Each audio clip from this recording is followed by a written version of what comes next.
Two Adelaide men have had an emotional first meeting more than 60 years after their lives were shaped by the Second World War.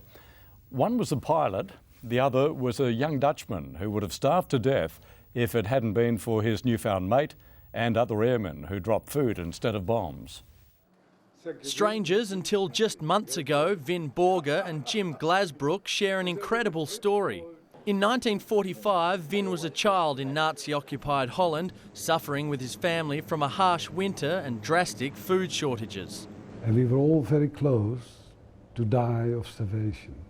Jim was a young Australian serving with the British Air Force, flying a Lancaster bomber. I'd done 14 trips over Germany before we got notified that we're going to drop food over Holland.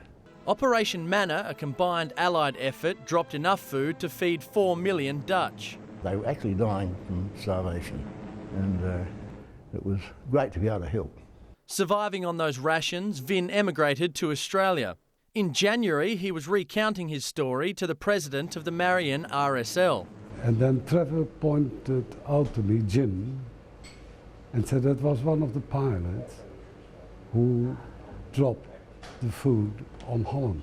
An emotional Vin shocked to find one of his heroes. And I rushed to Jim and I shook his hand and I said, "You saved our lives." I'd never seen him before. I couldn't believe it. The new mates now plan to spend this Anzac Day together. They say they'll be attending a dawn service before settling in to enjoy a few quiet drinks.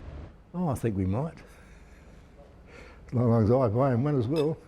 Joel Dry, 9 News. Fabulous.